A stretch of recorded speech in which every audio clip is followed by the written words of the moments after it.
LSJ secretary പരീക്ഷയിൽ mains പരീക്ഷയിൽ വരുന്ന പേപ്പർ 2-ലെ ഒരു പ്രധാനപ്പെട്ട ടോപ്പിക്കാണ് ജെറിയാട്രിക് കെയർ എന്നുള്ളത്.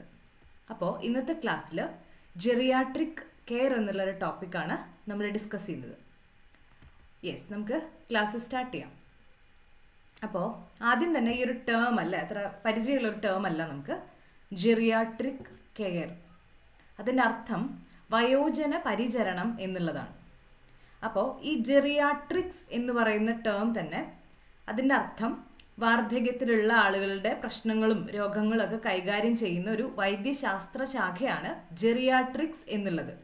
അപ്പോൾ അതുകൊണ്ട് തന്നെ ജെറിയാട്രിക് കെയർ എന്ന് പറയുമ്പോൾ ഈ വയോജന പരിചരണം എന്നുള്ളൊരു അർത്ഥമാണ് വരുന്നത്. അപ്പോൾ വയോജന പരിചരണം എന്നുള്ള ഈ ഒരു ടോപ്പിക്ക് മെയിൻസിലെ പേപ്പർ 2-ലാണ് വരുന്നത്. അപ്പോൾ നമുക്കത് ഡീറ്റെയിൽ ആയിട്ട് ഈ ടോപ്പിക്കുമായി ബന്ധപ്പെട്ട വയോജന പരിചരണവുമായി ബന്ധപ്പെട്ട് നമ്മുടെ രാജ്യത്തെ സ്കീമുകളും പ്രോഗ്രാംസും നിയമങ്ങളും അതുപോലെ വയോജനങ്ങളുടെ വൃദ്ധരായിട്ടുള്ള ആളുകളുടെ പ്രശ്നങ്ങൾ അതുമായി ബന്ധപ്പെട്ട കാര്യങ്ങളൊക്കെ ഈ ഒരു ടോപ്പിക്കിൻ്റെ അകത്ത് നമുക്ക് പഠിക്കണം. അപ്പോൾ ഒരു വയോജന പരിചരണത്തിൻ്റെ എല്ലാ വശങ്ങളും ഈ ഒരു വയോജന പരിചരണം ജെറിയാട്രിക് കെയർ എന്നുള്ളൊരു ടേം കൊണ്ട് നമ്മൾ അർത്ഥമാക്കുന്നുണ്ട്. അപ്പോൾ വയോജന പരിചരണം എന്നുള്ള ഈ ഒരു വിഷയം പഠിക്കുമ്പോൾ ആദ്യം തന്നെ നമ്മൾ മനസ്സിലാക്കേണ്ടത് എന്താണ്? സീനിയർ സിറ്റിസൺ അല്ലേ? നമുക്കറിയാം 60 വയസ്സോ അതിൽ കൂടുതലോ ഉള്ള ആളുകളെയാണ് നമ്മുടെ രാജ്യത്ത് വൃദ്ധരായിട്ട് കണക്കാക്കുന്നത്, സീനിയർ സിറ്റിസൺ ആയിട്ട് കണക്കാക്കുന്നത്. അത് നമ്മുടെ ദേശീയ വയോജന നയം അനുസരിച്ചിട്ടാണ് ഇത്തരത്തിൽ 60 വയസ്സ്, അതാണ് നമ്മുടെ 60 വയസ്സ് മുതൽ അങ്ങോട്ടുള്ള ആളുകൾക്ക് 60 ടു അങ്ങോട്ടുള്ളവരാണ് വൃദ്ധരായിട്ടുള്ള ആളുകളായിട്ട് നമ്മുടെ രാജ്യത്ത് കണക്കാക്കുന്നത്, നമ്മുടെ വയോജന നയം അനുസരിച്ചിട്ട് അങ്ങനെയാണ്. അതുപോലെ നമ്മുടെ രാജ്യത്ത് അപ്പോൾ നമ്മൾ ആദ്യം ഈ ഒരു വയോജന പരിപാലനം പഠിക്കണമെങ്കിൽ ആദ്യം നമ്മൾ വയോജനങ്ങളുമായി ബന്ധപ്പെട്ട നമ്മുടെ പോപ്പുലേഷൻ്റെ എത്ര ശതമാനം അവരുണ്ട്, അതുമായി ബന്ധപ്പെട്ട അവരുടെ പ്രശ്നങ്ങൾ എന്താണ്, അങ്ങനെയുള്ള കാര്യങ്ങൾ ആദ്യം നോക്കണം അല്ലേ? പിന്നീടാണ് നമ്മൾ ആ ഒരു പരിചരണം എന്നുള്ള കാര്യത്തിലേക്ക് പോകുന്നത്. അപ്പോൾ ആദ്യം പോപ്പുലേഷൻ്റെ കണക്ക് നോക്കുകയാണെങ്കിൽ നാഷണൽ കമ്മീഷൻ ഓൺ പോപ്പുലേഷൻ്റെ കണക്കനുസരിച്ച് 2011 ഡാറ്റ അനുസരിച്ച്, സെൻസസ് ലാസ്റ്റ് 2011 നടന്നത്, അപ്പോൾ 2011 ഡാറ്റ അനുസരിച്ചിട്ട് ഇന്ത്യയിലെ ജനസംഖ്യയിൽ പ്രായമായവർ എന്ന് പറയുന്നത് ഈ വൃദ്ധർ എന്ന് പറയുന്ന കാറ്റഗറിയിൽ 60 വയസ്സ് മുതൽ അങ്ങോട്ടുള്ള ആളുകളുടെ പോപ്പുലേഷൻ 9% അടുത്താണ്. 9% ആണ് പോപ്പുലേഷനിൽ, ടോട്ടൽ പോപ്പുലേഷനിൽ. അപ്പോൾ അതിൽ മറ്റൊരു കാര്യം, ഇത് അതിവേഗം വളർന്നുകൊണ്ടിരിക്കുകയാണ്. അപ്പം ഈ ഒരു പോപ്പുലേഷൻ, അതായത് 2011 കണക്കനുസരിച്ച് 9%, അതുപോലെ തന്നെ 2036 ആകുമ്പോഴത്തേക്കും അത് 18% ആകുമെന്നാണ് പറയുന്നത്. അപ്പോൾ അത്രയധികം ഒരു വളർച്ച വൃദ്ധരായിട്ടുള്ള ആളുകളുടെ എണ്ണത്തിൽ നമ്മുടെ രാജ്യത്ത് ഉണ്ട്. അത് ഇപ്പം നമ്മൾ നോക്കുവാണെങ്കിൽ നമ്മുടെ രാജ്യത്ത് സ്വാതന്ത്ര്യ ലബ്ധിക്ക് ശേഷം ആ ഒരു സമയത്ത് 1940s ആളുകളുടെ ആയുർദൈർഘ്യം എന്ന് പറയുന്നത് ശരാശരി 32 വയസ്സായിരുന്നു. അപ്പം ഇന്ന് അതൊരു നമ്മൾ ഒരു ലൈഫിൻ്റെ ഒരു സ്റ്റാർട്ടിങ് സ്റ്റേജ് ഒക്കെ ആയിട്ടാണ് കാണുന്നത് അല്ലേ, 30s എന്നൊക്കെ പറയുന്നത്. അപ്പം അന്ന് അതായിരുന്നു ആയുർദൈർഘ്യം, അത്രേ ഉണ്ടായിരുന്നുള്ളൂ ശരാശരി ഇന്ത്യയിലുള്ളവരുടെ. ഇപ്പോൾ അത് നമ്മൾ സ്വാതന്ത്ര്യം കിട്ടുന്ന 1940s 32 വയസ്സാണെങ്കിൽ ഇപ്പോൾ അത് 70 വയസ്സാണ്. അപ്പം അത്രയും വലിയൊരു മാറ്റമാണ് നമ്മുടെ രാജ്യത്ത് ആയുർദൈർഘ്യത്തിൻ്റെ കാര്യത്തിൽ ഉണ്ടായിട്ടുള്ളത്. അപ്പം അതുകൊണ്ടാണ് ഈ ഒരു വയോജനങ്ങളുടെ പോപ്പുലേഷൻ ഇപ്പോൾ വളരെ അധികമാണെന്ന് പറയുന്നത്. കാരണം നമ്മുടെ രാജ്യത്ത് അതിൻ്റെ കാരണങ്ങളിലേക്ക് നമ്മൾ വരാം. അപ്പോൾ എന്തായാലും പോപ്പുലേഷൻ വലിയൊരു ചേഞ്ച് നമ്മുടെ ആയുർദൈർഘ്യത്തിലും കൂടിയിട്ടുണ്ട്. അപ്പോൾ അതുകൊണ്ട് തന്നെ വലിയൊരു പോപ്പുലേഷൻ വയോജനങ്ങൾ എന്ന് പറയുന്ന ഒരു കാറ്റഗറിയിൽ ഉണ്ട്. അപ്പോൾ ആദ്യം ഞാൻ പറഞ്ഞു നമ്മുടെ ഒരു സർവേ അനുസരിച്ചിട്ടുള്ള ഒരു കണക്ക് നമ്മൾ പറഞ്ഞു. അതുകൂടാതെ ഇപ്പോൾ UN-ന്റെ വേൾഡ് പോപ്പുലേഷൻ ഏജിംഗ് റിപ്പോർട്ട് പ്രകാരം ഇന്ത്യയുടെ പ്രായമാകുന്ന ജനസംഖ്യ, അതായത് 60 വയസ്സിനും അതിൽ കൂടുതലുമുള്ളവർ 2050 ഏകദേശം 8% നിന്നും ഇപ്പോൾ ഉള്ള ഒരു 8-9, 2011 9% ആയിരുന്നല്ലോ. അപ്പോൾ 2050 അത് 20% വർദ്ധിക്കുന്നു എന്ന് പറയുന്നുണ്ട് UN-ന്റെ പോപ്പുലേഷൻ ഏജിംഗ് റിപ്പോർട്ട് പ്രകാരം. അതുപോലെ അതനുസരിച്ച് പറയുവാണെങ്കിൽ 2050 ആകുമ്പോഴേക്കും ഇന്ത്യയിൽ ഓരോ 5 പേരിൽ ഒരാൾ 60 വയസ്സിന് മുകളിലുള്ളവരായിരിക്കും എന്നാണ് നമ്മൾ കണക്കാക്കുന്നത്. അപ്പം അത് വല്ലാത്തൊരു ഇതാണല്ലേ, ഏജിങ് പോപ്പുലേഷൻ ആയിരിക്കും ആ സമയത്ത് ഓരോ 5 പേരിൽ ഒരാൾ 60 വയസ്സിന് മുകളിലായിരിക്കും എന്നാണ് പറയുന്നത്. അപ്പം അത്തരത്തിൽ ആ ഒരു കണക്കുകൾ പ്രകാരം അങ്ങനെയാണ്. ഇനി നമ്മുടെ സ്റ്റേറ്റ് എടുത്തു കഴിഞ്ഞാൽ ഇപ്പോൾ കേരളത്തിലെ കാര്യം നോക്കുകയാണെങ്കിൽ കേരളവും ഇതുപോലെ തന്നെ ഏജിങ് പോപ്പുലേഷൻ ഒരുപാടുള്ളൊരു സ്റ്റേറ്റ് ആണ്. ഇപ്പോൾ 2022 കേരള ഇക്കണോമിക് റിവ്യൂ പ്രകാരം മൊത്തം ജനസംഖ്യയുടെ 16.5% വരുന്ന വയോജനങ്ങളുടെ അനുപാതത്തിൽ നമ്മുടെ സംസ്ഥാനം 1ാം സ്ഥാനത്താണ് എന്നുള്ളതാണ്. അതായത് നമ്മുടെ രാജ്യത്ത് വയോജനങ്ങളുടെ കണക്കെടുക്കുമ്പോൾ ഏറ്റവും ഫസ്റ്റ് വയോജനങ്ങളുടെ പോപ്പുലേഷൻ ഏറ്റവും കൂടുതലുള്ള സ്റ്റേറ്റ് കേരളമാണ്.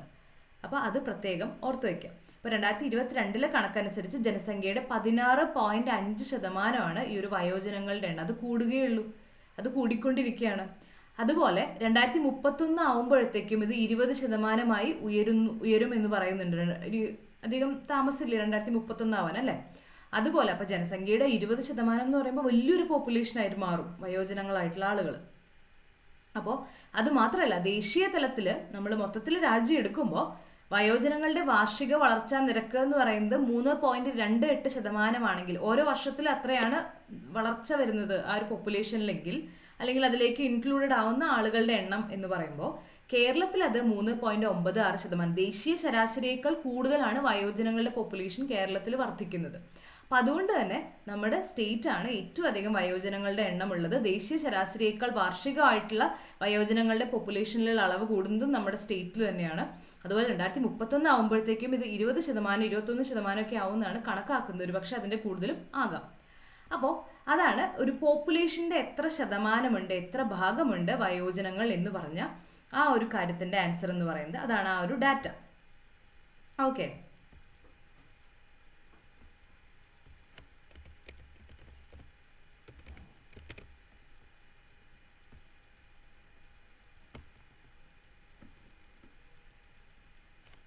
അപ്പോൾ അത് അത്രയും മനസ്സിലായല്ലോ.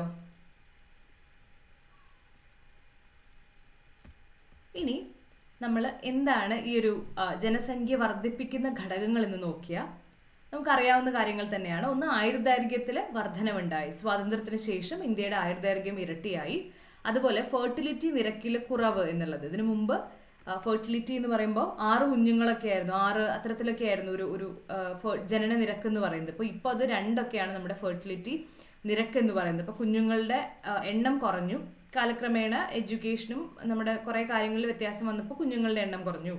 അതുപോലെ ആയുർദൈർഘ്യത്തിൽ വർധനവുണ്ടായി. അതുപോലെ നമ്മുടെ ഒരു സുസ്ഥിരമായിട്ടുള്ള ഒരു സാമ്പത്തിക വളർച്ചയുണ്ടായി. അപ്പം അതിൻ്റെ ഭാഗമായിട്ട് നമുക്ക് ഒരുപാട് മേഖലകളിൽ മാറ്റം വന്നു. ആളുകൾക്ക് വിദ്യാഭ്യാസം വന്നു. അതുപോലെ ആരോഗ്യരംഗത്ത് മെച്ചപ്പെട്ട സംരക്ഷണം വന്നു. ഇപ്പം പണ്ട് കാലങ്ങളിൽ പല അസുഖങ്ങൾക്കും ചികിത്സ ഉണ്ടായിരുന്നില്ല. ഇന്ന് പല വിധത്തിലുള്ള ചികിത്സകളുണ്ട്. അപ്പം അതുകൊണ്ട് തന്നെ ആളുകളുടെ ആയുർദൈർഘ്യം കൂടും. അപ്പം അങ്ങനെയുള്ള ഒരുപാട് കാരണങ്ങളാൽ ഇപ്പോൾ അതുകൊണ്ടൊക്കെയാണ് നമ്മുടെ ഒരു ആയുർദൈർഘ്യം കൂടിയത്. ആയുർദൈർഘ്യം കൂടുക എന്ന് പറയുമ്പോൾ ഡെഫിനറ്റ്ലി ഒരു ഏജിങ് പോപ്പുലേഷൻ അവിടെ ഉണ്ട് എന്നുള്ളതാണ് അർത്ഥം. അപ്പോൾ നമുക്കറിയാൻ പറ്റും, അങ്ങനെ ഏജിങ് പോപ്പുലേഷൻ കൂടിയാൽ, വയോജനങ്ങളുടെ എണ്ണം കൂടുമ്പോൾ ഒരു സൊസൈറ്റിയിൽ എങ്ങനെയാണ് നമ്മൾ വർക്ക് ചെയ്യുന്ന ജനസംഖ്യ അല്ലെ, 15 to 30, 15 to 60 ഇടയിലുള്ളവർ, അല്ലെങ്കിൽ 20 to 60 ഇടയിൽ എന്നൊക്കെ നമ്മൾ പറയുന്ന ആ ഒരു വർക്ക് ചെയ്യുന്ന പോപ്പുലേഷൻ ഉണ്ടല്ലോ, ജോലി ചെയ്യുന്ന പോപ്പുലേഷൻ്റെ അതാണ് കൂടുതൽ വേണ്ടത് അല്ലേ. നമുക്ക് അങ്ങനെയാണ് നമ്മൾ അവരെ ഡിപ്പെൻഡ് ചെയ്ത് ബാക്കിയുള്ള കുട്ടികളും അതുപോലെ തന്നെ വൃദ്ധരായിട്ടുള്ള ആളുകളും ഡിപ്പെൻഡ് ചെയ്ത് ജീവിക്കുന്നു. ആ രീതിയിലുള്ളതിൽ നിന്നും വ്യത്യാസമായി വയോജനങ്ങൾ കൂടുമ്പോൾ അപ്പോൾ അവിടെ വർക്കിംഗ് പോപ്പുലേഷനിലല്ല കൂടുന്നത് അല്ലേ, വയോജനങ്ങളാണ്. അപ്പോൾ അത് ഒരുപാട് തലത്തിൽ നമുക്ക് അവർക്ക് പ്രത്യേകം സംരക്ഷണം ആവശ്യം വരും. അങ്ങനെയുള്ള ഒരുപാട് പ്രശ്നങ്ങൾ അതുമായി ബന്ധപ്പെട്ട് വരും. അപ്പോൾ പ്രത്യേകിച്ച് നമ്മുടെ രാജ്യത്തെ സംബന്ധിച്ചിടത്തോളം അല്ലെങ്കിൽ നമ്മുടെ സ്റ്റേറ്റിനെ സംബന്ധിച്ചിടത്തോളം ഈ ഒരു ഏജിങ് പോപ്പുലേഷൻ കൂടുക എന്ന് പറയുമ്പോൾ അത് സ്റ്റേറ്റിന് വലിയൊരു ഉത്തരവാദിത്തമാണ്. അപ്പം അത് വേണ്ട രീതിയിൽ ആ ഒരു പോപ്പുലേഷൻ, ഏജിങ് പോപ്പുലേഷൻ, പ്രത്യേകിച്ചും അവരെ ശാരീരികമായിട്ടും മാനസികമായിട്ടും ഒക്കെ ആവശ്യകതകളും എല്ലാം അനുഭവിക്കുന്ന വിഭാഗമാണ് അല്ലേ വയോജനങ്ങൾ എന്ന് പറയുമ്പോൾ. അപ്പോൾ അവരെ പ്രത്യേകം കെയർ ചെയ്യേണ്ടതിൻ്റെ ആവശ്യകതയുണ്ട്. ആ ഒരു ഏജിങ് പോപ്പുലേഷന് എല്ലാവിധ സംരക്ഷണവും അതുപോലെ അവർക്ക് വേണ്ട ആരോഗ്യകരമായിട്ടുള്ള അവരുടെ ഹെൽത്ത് റിലേറ്റഡ് കാര്യങ്ങളും സാമ്പത്തികമായിട്ടുള്ള സഹായങ്ങളും അല്ലെങ്കിൽ എല്ലാ തരത്തിലുള്ള സഹായങ്ങളും നൽകിക്കൊണ്ട് ആ ഒരു പോപ്പുലേഷനെ നല്ല രീതിയിൽ പരിപാലിക്കേണ്ടത് സ്റ്റേറ്റിൻ്റെ ഉത്തരവാദിത്തമാണ്. അപ്പം അതുകൊണ്ട് തന്നെ ഇത് ഈ ഒരു വളരെ പ്രോപ്പറായിട്ടുള്ള രീതിയിൽ വയോജനങ്ങളെ, ആ ഒരു പോപ്പുലേഷനെ, വൃദ്ധരായിട്ടുള്ള ആളുകളെ സംരക്ഷിക്കുക എന്നുള്ളത് അത്യാവശ്യമാണ്. അപ്പോൾ ആദ്യം തന്നെ നമുക്ക് ഇതുമായി ബന്ധപ്പെട്ട പ്രശ്നങ്ങൾ എന്തൊക്കെയാണ്, ഈ വൃദ്ധരായിട്ടുള്ള പോപ്പുലേഷൻ അവരനുഭവിക്കുന്ന പ്രശ്നങ്ങളുണ്ട്. അതുപോലെ തന്നെ സ്റ്റേറ്റ് അല്ലെങ്കിൽ നമ്മുടെ ഗവൺമെൻറ് അല്ലെങ്കിൽ പൊതുസമൂഹമൊക്കെ അവരോട് കാണിക്കുന്ന പല സമീപനം കാരണം ഉണ്ടാകുന്ന പ്രശ്നങ്ങളുണ്ട്. അങ്ങനെ ഒരുപാട് പ്രശ്നങ്ങൾ ഇതുമായി ബന്ധപ്പെട്ടിട്ടുണ്ട്. അപ്പോൾ ആദ്യം നമുക്ക് എന്തൊക്കെയാണ് പ്രായമായ ജനസംഖ്യയുമായി ബന്ധപ്പെട്ടിട്ടുള്ള പ്രശ്നങ്ങൾ എന്താണെന്ന് നോക്കാം. ഈ പ്രശ്നങ്ങൾ മനസ്സിലാക്കിയതിന് ശേഷം എങ്ങനെയുള്ള പരിഹാരമാണ് വേണ്ടത്, എന്തൊക്കെ കാര്യങ്ങൾ സർക്കാരും ഒക്കെ ഇതുവരെ എടുത്തു, ഇനി എന്തൊക്കെ വേണം എന്നുള്ള കാര്യങ്ങൾ അതിന് ശേഷം നോക്കാം. ഓക്കെ, അപ്പോൾ ആദ്യം പ്രായമായ ജനസംഖ്യയുമായി ബന്ധപ്പെട്ടിട്ടുള്ള പ്രശ്നങ്ങൾ നോക്കാം. ഫസ്റ്റ് എന്താണ് സാമൂഹികമായിട്ടുള്ള കാര്യങ്ങൾ. അപ്പോൾ മെയിനായിട്ടും എങ്ങനെയാണ് നമ്മുടെ സമൂഹത്തിന് ഒരുപാട് മാറ്റം ഉണ്ടല്ലേ. അപ്പോൾ സമൂഹം വളരെ വേഗത്തിൽ മാറിക്കൊണ്ടിരിക്കുകയാണ്. അപ്പോൾ പരമ്പരാഗതമായിട്ട് നമ്മൾ കൂട്ടുകുടുംബം, തലമുറകൾ ഒരുമിച്ച് കൂട്ടുകുടുംബമായി താമസിക്കുന്നു, അങ്ങനെയുള്ള രീതികളല്ല ഇന്ന് ആളുകൾ ജോലിക്ക് വേണ്ടി നഗരങ്ങളിലേക്ക് മാറുന്നു. അപ്പോൾ അങ്ങനെയൊക്കെ ആകുമ്പോൾ വയോജനങ്ങൾ ഒറ്റയ്ക്കാവുന്ന സാഹചര്യമുണ്ട്.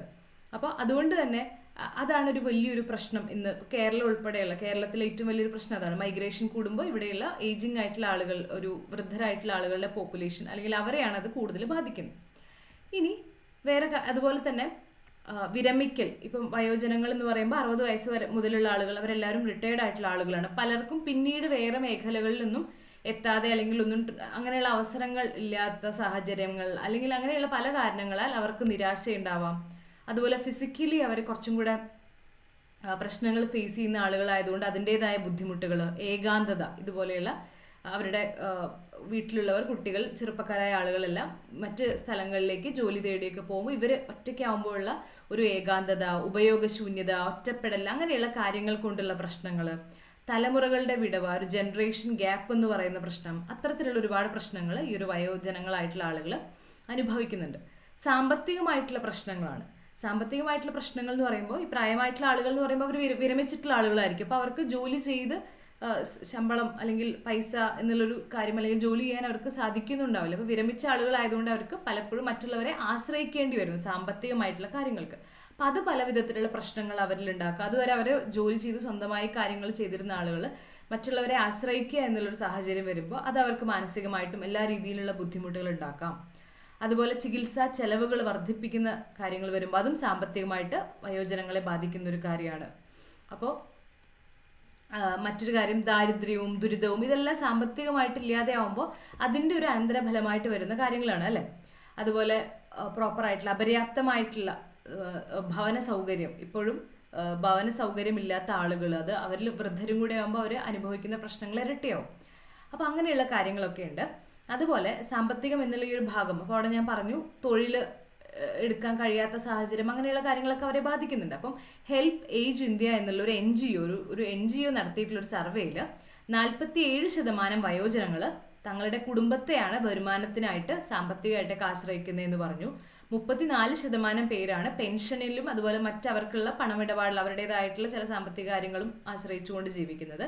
അതുപോലെ 40% പേർ പറയുന്നത് അവർക്ക് ജോലി ചെയ്യാൻ സാധിക്കുന്നിടത്തോളം കാലം ജോലി ചെയ്ത് ജീവിക്കണം എന്നുള്ളതാണ് അവരുടെ ആഗ്രഹം എന്നാണ് പറയുന്നത്. അപ്പോൾ അത്തരത്തിലാണ്. അപ്പോൾ അതുകൊണ്ട് 47% പേരും കുടുംബത്തെയാണ് അവർ ആശ്രയിക്കുന്നത്. കുട്ടികളെയോ അല്ലെങ്കിൽ മറ്റുള്ളവരെയൊക്കെ ആശ്രയിച്ചിട്ടാണ് ജീവിക്കുന്നത്. അപ്പോൾ അത് അവരിൽ ഒരുപാട് സാമ്പത്തികമായിട്ട് അവർക്ക് പല കാര്യങ്ങളും അതുമായി ബന്ധപ്പെട്ട പ്രശ്നങ്ങൾ വരുന്നുണ്ട്. അപ്പോൾ അത് അവർ ഫേസ് ചെയ്യുന്നത് സാമ്പത്തികം എന്നുള്ള ഒരു പ്രശ്നത്തിൽ വരുന്നു. ഇനി നമ്മൾ ആരോഗ്യമാണ് ഏറ്റവും അധികം വയോജനങ്ങളെ ബാധിക്കുന്ന ഒരു പ്രശ്നം അല്ലെ. ആരോഗ്യവുമായി ബന്ധപ്പെട്ട കാര്യങ്ങളാണ്. ഇപ്പം അന്ധതയാവാം അല്ലെ, പ്രായം കൂടുമ്പോഴാണ് അന്ധത, ബധിരത, മറ്റ് ആരോഗ്യ പ്രശ്നങ്ങൾ, ചലന വൈകല്യങ്ങൾ, അവർക്ക് മൂവ് ചെയ്യാൻ ചലിക്കാനുള്ള പ്രശ്നങ്ങൾ ഉണ്ടാവുന്നുണ്ട്. അത്തരത്തിലുള്ള കാര്യങ്ങളൊക്കെ വളരെയധികം ഉണ്ടാവുന്നുണ്ട്. അതുപോലെ മോശം മാനസികാവസ്ഥകൾ വാർദ്ധക്യം കാരണം ഉണ്ടാവുന്നുണ്ട്. ന്യൂറോസിസ് എന്ന് പറയുന്നത് ഇത്തരത്തിൽ ഇവർക്കുണ്ടാവുന്ന ഒരു മാനസിക രോഗമാണ്. അപ്പം അത് പലപ്പോഴും വളരെയധികം മാനസികമായിട്ട് ബാധിക്കുന്നുണ്ട്. അതുപോലെ ഇതുമായി ബന്ധപ്പെട്ട് ഇപ്പം ഹൈദരാബാദ് ആസ്ഥാനമായിട്ടുള്ള ഒരു നോൺ ഫോർ പ്രോഫിറ്റ് ഓർഗനൈസേഷൻ നടത്തിയിട്ടുള്ള ഒരു ഹൈദരാബാദ് ഒക്യുലർ മൊബിലിറ്റി ഒരു ഹോംസ് എന്ന് പറയുന്ന ഒരു ഓർഗനൈസേഷൻ, ഒരു NGO ആണ്. NGO കൈൻഡ് ഓഫ് ഒരു നോൺ ഫോർ പ്രോഫിറ്റ് ഒന്നും ഇല്ലാത്ത അങ്ങനത്തെ ഒരു ഓർഗനൈസേഷൻ അവർ ഒരു പഠനം നടത്തിയിരുന്നു. അപ്പോൾ ആ ഒരു പഠനം അനുസരിച്ചിട്ട് എന്താണ്, അതിൽ ഈ ഒരു വൃദ്ധരായിട്ടുള്ള ആളുകൾ എൽഡർലി സ്റ്റഡി അവർ നടത്തിയിട്ടുള്ള ആ ഒരു സ്റ്റഡി അനുസരിച്ച് ഏകദേശം 30% നിവാസികൾക്കും കാഴ്ച വൈകല്യം ഉണ്ടെന്ന് അവർ അതിൻ്റെ റിസൾട്ട് പ്രകാരം. അപ്പോൾ വയോജനങ്ങളായിട്ടുള്ള ആളുകൾക്ക് വളരെ കോമൺ ആയിട്ട് കാണുന്നൊരു പ്രശ്നമാണ് കാഴ്ച വൈകല്യം എന്ന് പറയുന്നത്. അതുപോലെ തന്നെ ഈ കാഴ്ച വൈകല്യത്തിൽ തന്നെ ചില കാണാത്ത ഫലങ്ങൾ എന്ന് പറഞ്ഞിട്ടുള്ളൊരു പഠനത്തിൽ പറയുന്നത്, അവർ തന്നെ നടത്തിയ പഠനത്തിൽ പറയുന്നത് പലരും വിഷാദരോഗത്തിന് വിധേയരാവുന്നുണ്ടെന്നുള്ളതാണ്. അതായത് കാഴ്ചശക്തിയും കേൾവിക്കുറവും അങ്ങനെയുള്ള ആളുകളിലൊക്കെ, പ്രത്യേകിച്ചും വയോജനങ്ങളിൽ, അങ്ങനെ അല്ലാത്ത ആളുകളെക്കാൾ വിഷാദരോഗത്തിന്റെ തോത് 5 ഇരട്ടി കൂടുതലാണെന്നാണ് പറയുന്നത്. അപ്പം അത്തരത്തിലുള്ള ആരോഗ്യകരമായിട്ട് ആരോഗ്യം ക്ഷയിക്കുമ്പോൾ അവരുടെ ഇത്തരത്തിലുള്ള കപ്പാസിറ്റീസ്, കാഴ്ചശക്തിയാവാം അല്ലെങ്കിൽ കേൾവി ശക്തിയാവാം, ഇത്തരം കാര്യങ്ങളൊക്കെ ബാധിക്കുമ്പോൾ അത് അവരെ വല്ലാതെ ബാധിക്കുന്നുണ്ട്. ഡിപ്രഷനിലേക്ക്, കൂടുതൽ വിഷാദത്തിലേക്ക് ഇറങ്ങുന്ന ഒരു സാഹചര്യം ഉണ്ടാവുന്നുണ്ട്. മാനസികമായിട്ടുള്ള പ്രശ്നങ്ങൾ വളരെയധികമാണ്. അതുപോലെ മറ്റൊരു പ്രധാന പ്രശ്നമാണ് പലപ്പോഴും നമ്മുടെ വീടുകളും കെട്ടിടങ്ങളും ഒക്കെ, സാമൂഹിക ചുറ്റുപാടുകളായാലും, ഇതൊന്നും പ്രായമായവരെ മനസ്സിൽ വെച്ചുകൊണ്ട് നിർമ്മിച്ചിട്ടുള്ള നിർമ്മിതികളല്ല. അതായത് ഇപ്പം പ്രായമാവുമ്പോൾ അവർക്ക് എല്ലാം എന്താ പറയുക, എല്ലാ കാര്യങ്ങളും അവർക്ക് മൊബിലിറ്റി അല്ലെങ്കിൽ ചലിക്കാനുള്ള കഴിവ് കുറയും, അവരുടെ പല കഴിവുകളും കുറയും. അപ്പം അതുകൊണ്ട് പലപ്പോഴും പെട്ടെന്ന് താഴെ വീഴാനുള്ള സാധ്യതയൊക്കെ കൂടുതലാണ്. അപ്പം വൈകല്യം ഉണ്ടാവുക, അങ്ങനെയൊക്കെ ആകുമ്പോൾ പലപ്പോഴും എല്ലുകളൊക്കെ വളരെയധികം അത്ര ദുർബലമായിട്ടുള്ള എല്ലുകളൊക്കെ ആയിരിക്കും. അപ്പോൾ അവർ പെട്ടെന്ന് വീണാൽ അതിൻ്റെ ഭാഗമായിട്ട് അപകടങ്ങൾ ഉണ്ടായിക്കഴിഞ്ഞാൽ അവർക്കത് വീണ്ടും ഒരു കംപ്ലീറ്റ് ആയിട്ട് ഒരു ബെഡ് റിഡൻ ആവാനോ അങ്ങനെയുള്ള സാഹചര്യങ്ങളൊക്കെ സാധ്യത കൂടുതലാണ്. അപ്പം അതുകൊണ്ട് അങ്ങനെയുള്ള പ്രശ്നങ്ങളൊക്കെ ഉള്ളതുകൊണ്ട് എപ്പോഴും ഈ പ്രായമായിട്ടുള്ള ആളുകൾക്ക് ഉപയോഗിക്കാൻ സാധിക്കുന്ന, സുരക്ഷിതമായിട്ട് പ്രവർത്തിക്കാൻ അനുവദിക്കുന്ന അങ്ങനെയൊക്കെയുള്ള ഘടനകളൊക്കെ ആസൂത്രണം ചെയ്യണം. അപ്പം അവർക്കും കൂടെ എളുപ്പത്തിൽ കാര്യങ്ങൾ ഉപയോഗിക്കാൻ പറ്റുന്ന രീതിയിലുള്ള നിർമ്മിതികൾ നമുക്ക് ചുറ്റുമുണ്ടാവണം. അപ്പം നമ്മൾ കഴിഞ്ഞ ക്ലാസ്സിൽ ഭിന്നശേഷി വിഭാഗത്തിൽപ്പെട്ട ആളുകളുടെ പ്രശ്നങ്ങൾ പറയുമ്പോഴും ഇതേ ഒരു പ്രശ്നമുണ്ട് അല്ലേ. അപ്പം അതിന് വേണ്ടിയിട്ടുള്ള ഭിന്നശേഷിക്കാർക്ക് സൗഹൃദമായിട്ടുള്ള അന്തരീക്ഷം ഉണ്ടാക്കണം എന്ന് പറയുന്ന പോലെ പ്രായമായിട്ടുള്ള ആളുകൾക്ക് അത് എപ്പോഴും അത് അവർക്ക് കൂടെ സൗകര്യമാവുന്ന ചില കാര്യങ്ങൾ കൂടെ അഡീഷണൽ ആയിട്ട് നമ്മൾ വീടുകളിലാണെങ്കിലും ചുറ്റുപാടുള്ള സ്ഥലങ്ങളിലൊക്കെ വേണം എന്നുള്ളതാണ് പറയുന്നത്. അപ്പം അതാണ് അതുമായി ബന്ധപ്പെട്ടൊരു കാര്യം. അപ്പം അത്തരത്തിൽ അതുമാത്രമല്ല, പലപ്പോഴും അവർക്ക് ഇതുവരെ ചെയ്തിരുന്ന കാര്യങ്ങൾ, അവർ ഫിസിക്കലി വീക്ക് ആകുമ്പോൾ അതുവരെ അവർ ചെയ്തിരുന്ന പല കാര്യങ്ങളും ചെയ്യാൻ സാധിക്കില്ല എന്നുള്ളൊരു അവസ്ഥ വരുമ്പോൾ അത് അവർക്ക് അവരുടെ സ്വാതന്ത്ര്യബോധവും ക്ഷേമവും ഒക്കെ കുറയ്ക്കുന്നു. അപ്പോൾ അതും പലപ്പോഴും മാനസിക ആരോഗ്യ പ്രശ്നങ്ങളിലേക്ക് നയിക്കുന്നുണ്ട്. അതുപോലെ ഗ്രാമപ്രദേശങ്ങളിലൊക്കെ ആശുപത്രികളിൽ വയോജന പരിചരണ സൗകര്യങ്ങളുടെ അഭാവമുണ്ട്. അപ്പോൾ അതൊരു വലിയൊരു പ്രശ്നമാണ്. അതുപോലെ പലർക്കും ഈ ഒരു വിഷാദ രോഗികളാവുന്നൊരു ലക്ഷണം കാര്യമായിട്ടുണ്ട്. അതുപോലെ ഒറ്റയ്ക്ക് താമസിക്കുന്ന പ്രായമായവരിൽ ഭൂരിഭാഗവും സ്ത്രീകളാണ്, പ്രത്യേകിച്ചും വിധവകളായിട്ടുള്ള ആളുകൾ. അപ്പം അതും അത് എക്സ്ട്രാ ഒരുപാട് കൂടുതൽ ബാധിക്കുന്നുണ്ട് അങ്ങനെയുള്ള ആളുകളെ. അപ്പം വിഷാദം കൂടുതലായിരിക്കും, ഒറ്റയ്ക്കാവുമ്പോൾ കുറച്ച് കൂടും അല്ലേ, കൂടെ ആരും ഇല്ലാത്ത സാഹചര്യം വരുമ്പോൾ. അതുപോലെ ദാരിദ്ര്യവും മോശം ആരോഗ്യം, ഏകാന്തത, ഇതുമായി ബന്ധപ്പെട്ടതൊക്കെ വിഷാദം ശക്തമായിട്ട് ഇതുമായിട്ടൊക്കെ കണക്റ്റഡ് ആണ്. Okay, yes. അപ്പോൾ അത്തരത്തിലുള്ള ഒരുപാട് പ്രശ്നങ്ങൾ വയോജനങ്ങൾ അഭിമുഖീകരിക്കുന്നുണ്ട്. അതുപോലെ തന്നെ ആരോഗ്യ പരിരക്ഷാ സൗകര്യങ്ങൾക്കായിട്ടുള്ള വർദ്ധിച്ച ചെലവ് എന്നുള്ളത്. ഇപ്പം ഇന്ത്യയുടെ കേസിൽ നമ്മുടെ രാജ്യത്ത് ഈ ഒരു മുതിർന്ന ജനസംഖ്യ, വൃദ്ധരായിട്ടുള്ള ആളുകളിൽ ഒരു പ്രധാന വിഭാഗത്തിനും ആരോഗ്യ ഇൻഷുറൻസ് ഇല്ല. അപ്പം അതുകൊണ്ട് തന്നെ അവർക്ക് പലപ്പോഴും ചികിത്സ, മെഡിക്കൽ ചെലവുകൾ വർദ്ധിക്കുന്നത് അവരെ വല്ലാതെ ബാധിക്കുന്നുണ്ട്. അതുപോലെ നമ്മുടെ രാജ്യത്തിൻ്റെ ഒരു പ്രത്യേകത, അതായത് ഈ ലോകത്ത് സാമൂഹിക സുരക്ഷാ സംവിധാനങ്ങൾ ഏറ്റവും കുറവുള്ളൊരു രാജ്യമാണ് നമ്മുടെ രാജ്യം. സാമൂഹിക സുരക്ഷാ സംവിധാനങ്ങൾ വളരെ കുറവാണ്. ഇപ്പോൾ സാമൂഹിക സുരക്ഷാ പെൻഷനുകളൊക്കെ വളരെ ചെറിയ തുകകളാണ് കൊടുക്കുന്നത് അല്ലേ. അപ്പം അത് നമ്മുടെ തന്നെ മൊത്തത്തിലുള്ള GDP വെറും 1% മാത്രമാണ് ഇത്തരത്തിലുള്ള പെൻഷനുകൾക്കൊക്കെ ചെലവഴിക്കുന്നുള്ളൂ. അപ്പം പ്രായമായവർക്ക് അതുകൊണ്ട് തന്നെ ഈ ഒരു കുറഞ്ഞ വരുമാനമാണ് ലഭിക്കുന്നത്. അപ്പം അത് അവർക്ക് വളരെ ബുദ്ധിമുട്ടാണ്. അത് മാത്രം ഡിപ്പെൻഡ് ചെയ്ത് ജീവിക്കുന്ന വയസ്സായ ആളുകൾക്ക് അത് വലിയ ബുദ്ധിമുട്ടായിരിക്കും. അപ്പം അതൊരു വലിയൊരു പ്രശ്നമാണ്. അതുപോലെ വാർദ്ധക്യത്തിൻ്റെ സ്ത്രീവൽക്കരണം എന്ന് പറയുന്നൊരു കാര്യം, അതായത് എപ്പോഴും സ്ത്രീകളാണ് പുരുഷന്മാരെക്കാൾ കൂടുതൽ കാലം ജീവിക്കുന്നത് അല്ലേ. അപ്പം അതൊരു പ്രശ്നമായിട്ട് അതിനെയും കണക്കാക്കാം. അതുപോലെ നമ്മൾ അത്തരത്തിലുള്ള പ്രശ്നങ്ങൾ ഒരുപാടുണ്ട് പ്രായമായ ജനസംഖ്യയുമായി ബന്ധപ്പെട്ട്. ഇത്രയും ഭാഗം ക്ലിയർ ആയല്ലോ.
ഇനി മറ്റൊരു കാര്യമാണ് ഓൾഡ് ഏജ് ഹോമുകൾ റിലേറ്റഡ് ആയിട്ടുള്ള കാര്യങ്ങൾ. അതായത് പലപ്പോഴും പ്രായമായവർക്ക് ഓൾഡ് ഏജ് ഹോമുകളിൽ ജീവിക്കുന്ന ആളുകളുണ്ട് അല്ലേ. പലപ്പോഴും ഫാമിലിയുടെ ഭാഗത്ത് നിന്ന് ഫീസൊക്കെ പേ ചെയ്ത് അങ്ങനെയുള്ള ഓൾഡ് ഏജ് ഹോമുകളിലായിരിക്കാം, അല്ലാതെ ഈ ഒരു സർക്കാർ നടത്തുന്നതോ അല്ലെങ്കിൽ സന്നദ്ധ സംഘടനകൾ നടത്തുന്നതോ ആയിട്ടുള്ള ഓൾഡ് ഏജ് ഹോമുകളിലുള്ള പ്രായമായവരുണ്ടാവാം. അങ്ങനെയുള്ള കാര്യങ്ങളൊക്കെ ഉണ്ട്. അപ്പോൾ പലപ്പോഴും ഒരുപാട് ഈ പ്രായമായ ആളുകളിൽ നിന്നും ഓൾഡ് ഏജ് ഹോമുകളിൽ താമസിക്കുന്ന ആളുകളുണ്ട്. പല ആളുകളും അത് കംഫർട്ടബിൾ ആയിട്ട് തന്നെ അതിനെ ഇഷ്ടപ്പെട്ട് ജീവിക്കുന്നവരുണ്ട്, അല്ലാതെ വേറെ ഓപ്ഷൻ ഇല്ലാതെ ജീവിക്കുന്നവരുണ്ട്, അല്ലെങ്കിൽ മക്കൾ അങ്ങനെയുള്ളവർ നോക്കാതെ ഫാമിലി കൊണ്ടുവന്നാക്കുന്ന ആളുകളുണ്ട്. പല രീതിയിൽ ഓൾഡ് ഏജ് ഹോമുകളിൽ താമസിക്കുന്ന ആളുകളുണ്ട്. അപ്പോൾ ഈ ഓൾഡ് ഏജ് ഹോമുകൾ പലപ്പോഴും അതുമായി ബന്ധപ്പെട്ട പ്രശ്നങ്ങൾ, ഓൾഡ് ഏജ് ഹോമുകൾ പ്രോപ്പറായിട്ടുള്ള രീതിയിലുള്ള സൗകര്യങ്ങൾ നൽകാത്ത സാഹചര്യങ്ങളുണ്ട്. അപ്പോൾ മുതിർന്നവരായതുകൊണ്ടും അവർക്ക് അവരുടേതായ പ്രശ്നങ്ങൾ ഉള്ളതുകൊണ്ടും അവർക്ക് എവിടെയും ഇത് ഓപ്പൺ ആയിട്ട് ഇത്തരം പ്രശ്നങ്ങളൊക്കെ ഓൾഡ് ഏജ് ഹോമുകളിൽ അവർക്ക് ആവശ്യത്തിനുള്ള കാര്യങ്ങൾ ലഭിക്കാത്ത സാഹചര്യത്തിൽ അത് പലപ്പോഴും അവർക്ക് തുറന്നു പറയാനുള്ള അവസരങ്ങളും ഒന്നും കിട്ടില്ല. അപ്പം അതുകൊണ്ട് തന്നെ അങ്ങനെയുള്ള പ്രശ്നങ്ങൾ ഫേസ് ചെയ്യുന്ന പ്രായമായിട്ടുള്ള ആളുകളുണ്ട്. അപ്പോൾ അവരെ പ്രോപ്പറായ രീതിയിൽ പരിപാലിക്കാത്ത കാര്യങ്ങളുണ്ട്, അവർക്ക് പല നിയന്ത്രണങ്ങളും വയ്ക്കുന്ന സാഹചര്യങ്ങളുണ്ട്, ഭക്ഷണത്തിൻ്റെ കാര്യങ്ങളിലും അങ്ങനെയുള്ള പല സംവിധാനങ്ങളിലും അവർക്ക് പ്രോപ്പറായിട്ടുള്ള കാര്യങ്ങൾ ലഭിക്കുന്നില്ല എന്നുള്ള സാഹചര്യം പലയിടത്തും ഉണ്ടാവുന്നുണ്ട്. അപ്പോൾ ചില സാഹചര്യങ്ങളിൽ ഇത്തരത്തിൽ മക്കൾ പണം നൽകിക്കൊണ്ട് ഇത്തരത്തിലുള്ള ഫാമിലിയുടെ ഭാഗത്തുനിന്ന് പണം അടച്ചുകൊണ്ട് ഇത്തരത്തിലുള്ള ഓൾഡ് ഏജ് ഹോമുകളിൽ താമസിക്കുന്നവർക്ക് പോലും പലപ്പോഴും പ്രോപ്പറായിട്ട് ആ ഒരു പണത്തിനനുസരിച്ചുള്ള സേവനം കൊടുക്കാത്ത സാഹചര്യങ്ങളുണ്ട്. അപ്പോൾ ഇവർ വൃദ്ധരായതുകൊണ്ട് തന്നെ അവർക്കത് എതിരിട്ട് നിൽക്കാനുള്ള കാര്യമോ അല്ലെങ്കിൽ അവർ മാനസികമായിട്ടും ശാരീരികമായിട്ടും അത്ര ഫിറ്റ് അല്ല എന്നുള്ളൊരു കാരണം പറഞ്ഞ് പലപ്പോഴും അവർ പറയുന്ന ആരോപണങ്ങൾ നിഷേധിക്കാനും ഒക്കെയുള്ള ഒരു ദുർബലരായിട്ടുള്ള ഒരു വിഭാഗമാണല്ലോ. അപ്പോൾ അതുമായി ബന്ധപ്പെട്ട ഒരുപാട് പ്രശ്നങ്ങൾ ഇത്തരത്തിൽ ഓൾഡ് ഏജ് ഹോമുകളിലുണ്ട്. അപ്പോൾ അതിന് പ്രോപ്പറായിട്ടുള്ള കാര്യങ്ങൾ അതുമായി ബന്ധപ്പെട്ട് നിയമപരമായിട്ടൊക്കെ നടപ്പിലാക്കേണ്ടത് ആവശ്യമാണ്. അപ്പോൾ ഓൾഡ് ഏജ് ഹോമുകൾ റിലേറ്റഡ് ആയിട്ട് അവിടെ കഴിയുന്ന വയോജനങ്ങളും ഒരുപാട് പരിചരണം അർഹിക്കുന്നവരാണ്, അവർ ഒരുപാട് പ്രശ്നങ്ങൾ ഫേസ് ചെയ്യുന്നവരാണ്. അപ്പോൾ അതാണ് മറ്റൊരു കാര്യം. ഓക്കെ, അപ്പോൾ അത്തരത്തിലുള്ള കാര്യങ്ങളൊക്കെയാണ് ഇന്ത്യയിലെ നമ്മുടെ രാജ്യത്ത് വയോജനങ്ങൾ കൂടുതൽ ഫേസ് ചെയ്യുന്ന വലിയ പ്രശ്നങ്ങൾ. അപ്പോൾ നമ്മൾ പ്രത്യേകിച്ച് നമ്മുടെ രാജ്യമാണെങ്കിലും പ്രത്യേകിച്ച് നമ്മുടെ സ്റ്റേറ്റ്, ഞാൻ നേരത്തെ പറഞ്ഞു സ്റ്റേറ്റിലെ കേരളമാണ് ഏറ്റവും അധികം വയോജനങ്ങളുള്ളൊരു നാട്, അത് വർദ്ധിച്ചുകൊണ്ടേ ഇരിക്കുകയാണ്. ഇന്ത്യ മൊത്തത്തിലെടുത്താലും വർദ്ധിക്കുകയാണ്. നമ്മുടെ നാഷണൽ ആവറേജ് ഒരു വർധനവിനേക്കാൾ കൂടുതലാണ് സ്റ്റേറ്റിൽ, അത്രയധികം വർധനവ് ഉണ്ടാവുന്നുണ്ട്. അപ്പോൾ അതുകൊണ്ട് തന്നെ ഈ ഒരു കാര്യം വർദ്ധിച്ചുകൊണ്ടിരിക്കുന്നതുകൊണ്ട് ഈ ഒരു ടോപ്പിക്ക് വളരെ പ്രധാനപ്പെട്ട ഒരു ടോപ്പിക്കായിട്ട് തന്നെ കവർ ചെയ്യണം. പരീക്ഷയ്ക്ക് ചോദിക്കാൻ നല്ല സാധ്യതയുള്ളൊരു ടോപ്പിക്കാണ്. Okay, yes. ഇനി നമ്മൾ ഇത്തരത്തിലുള്ള പ്രശ്നങ്ങളൊക്കെ പറഞ്ഞു അല്ലേ. ഇനി എന്തൊക്കെയാണ് ഈ ഒരു വയോജന പരിചരണത്തിലുള്ള വ്യവസ്ഥകൾ എന്നുള്ളത് നോക്കാം. ആദ്യം നമുക്ക് ഭരണഘടനാ വ്യവസ്ഥകൾ നോക്കാം. ഇപ്പം ആർട്ടിക്കിൾ 41, ആർട്ടിക്കിൾ 46 ഇവയാണ് ഇന്ത്യയിലെ വയോജന പരിചരണത്തെക്കുറിച്ച് ഭരണഘടനയിൽ പറയുന്ന 2 ആർട്ടിക്കിൾ. അപ്പോൾ ഇത് രണ്ടിലും പറയുന്നുണ്ട്. പ്ലസ് നമുക്കറിയാം ഭരണഘടനയിൽ ഇപ്പോൾ അത് പറയുന്ന ഭാഗം അതിപ്പോൾ നമുക്ക് കോടതിയിൽ നടപ്പിലാക്കാൻ പറ്റുന്ന രീതിയിലുള്ള ഫണ്ടമെന്റൽ റൈറ്റ്സിലെ ഭാഗമൊന്നുമല്ല പറഞ്ഞ്, സ്റ്റിൽ നമുക്ക് എങ്ങനെയാണിത് ഭരണഘടനയിൽ അത് പരാമർശിക്കുന്നുണ്ട്. വൃദ്ധരായിട്ടുള്ള ആളുകളുടെ കൊടുക്കേണ്ട പരിചരണത്തെക്കുറിച്ചും എല്ലാത്തിനെ കുറിച്ചും പരാമർശിക്കുന്നുണ്ട് എന്നുള്ളത് ആർട്ടിക്കിൾ 41, 46 നമുക്ക് മനസ്സിലാക്കാം. ഇനി നിയമവ്യവസ്ഥകൾ എടുത്തു കഴിഞ്ഞപ്പോൾ ഹിന്ദു വിവാഹ ദത്തെടുക്കൽ നിയമം വരെ 1956 പ്രകാരം കുട്ടികൾക്ക് അവരുടെ മാതാപിതാക്കളുടെ സംരക്ഷണം ഉറപ്പാക്കുന്നത് നിർബന്ധമാക്കുന്നുണ്ട്. അതുപോലെ മാതാപിതാക്കളുടെയും മുതിർന്ന പൗരന്മാരുടെയും പരിപാലനവും ക്ഷേമവും നിയമവും 2007. അപ്പം അതനുസരിച്ച് പരിചരണം നൽകാൻ വിസമ്മതിച്ചു കഴിഞ്ഞാൽ അവരുടെ കുട്ടികളിൽ നിന്നോ അവകാശികളിൽ നിന്നോ നിയമപരമായ അവകാശം തേടാൻ പ്രായമായവർക്ക് വഴി നൽകുന്നുണ്ട്. അപ്പോൾ ആ ഒരു 2 കാര്യവും ഓർത്തു വയ്ക്കാം.